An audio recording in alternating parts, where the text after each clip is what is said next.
pourquoi avoir accepté de donner une masterclass à l'IEJ?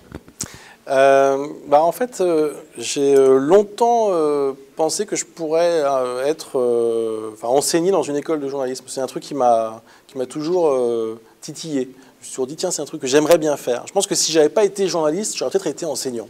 On peut être les deux. Alors voilà, c'est pour ça que j'avais eu cette envie à un moment donné. Et puis, j'ai pas forcément eu les contacts pour le faire. On me l'a jamais proposé. Et puis après, je me suis mis à travailler de façon quotidienne. Donc là, d'un seul coup, ça a réduit les possibilités. Mais j'aime bien cette idée. En fait, moi, quand j'ai commencé ce métier, on m'a pas forcément donné beaucoup de conseils, ou alors pas forcément les bons non plus. Donc je me dis que si je peux donner envie, parce que donner des conseils, encore une fois, j'ai un peu du mal à y croire, mais je pense qu'il faut rester humble face à ce métier qui est si difficile. Mais donner envie à des gens de faire ce métier, ça me plaît bien. Alors justement, pourquoi devenir journaliste? Quel conseil justement donneriez-vous? Pourquoi avoir cette envie-là?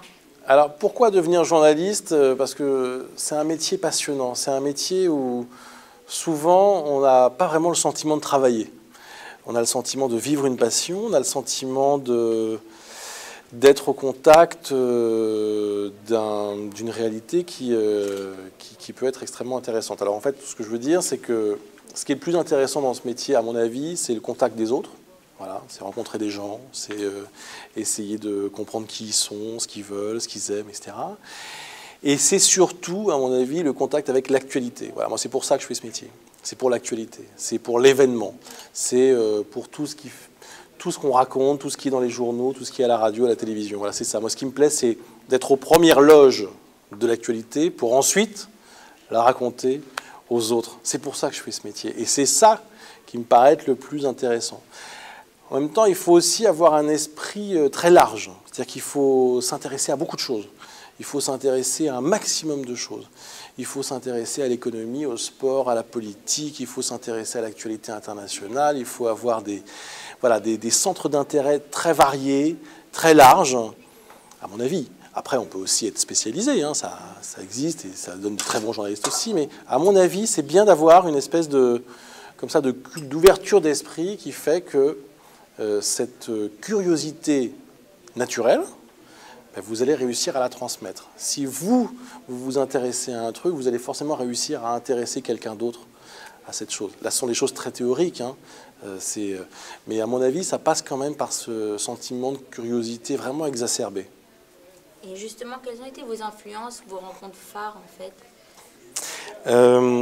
Moi, c'est la radio qui m'a donné envie de faire ce métier, la radio et puis la presse écrite. Je me souviens très jeune, vers 12 ans, aller acheter des journaux, découvrir ça, dépioter des journaux, les mettre dans tous les sens, essayer de comprendre comment ça marche, etc. Et puis écouter la radio et être fasciné par cet univers où des voix, des grandes voix qui vous racontent le monde. Alors moi, j'étais par exemple un grand fan de Stéphane Paoli, qui à l'époque était sur Europe 1 et qui maintenant est sur France Inter.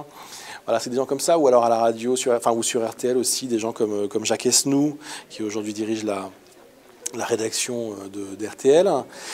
Donc voilà, il y a des gens comme ça qui m'ont donné envie de faire ce métier et qui m'ont transmis, par leur métier, hein, simplement, m'ont transmis leur passion. Et puis ensuite, j'ai eu la chance de rencontrer aussi des gens qui m'ont permis de devenir journaliste et de passer à la concrétisation de l'affaire. C'est-à-dire que quand j'ai commencé à travailler, quand j'ai eu la chance de rentrer à Canal, de rencontrer des gens comme Philippe Gildas, comme Jérôme Bonaldi, par exemple, avec qui je travaillais quand j'ai démarré.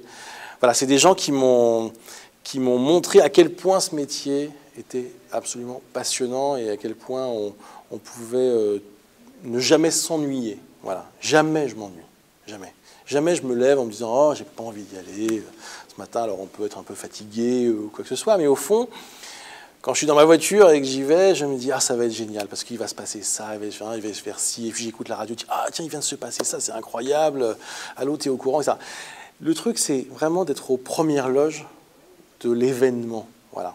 Le truc se passe, finalement, vous êtes le premier à savoir. Et c'est vous qui allez le raconter. C'est vous qui allez l'expliquer aux gens, essayer de leur faire comprendre ce qui s'est passé, pourquoi, comment. C'est passionnant.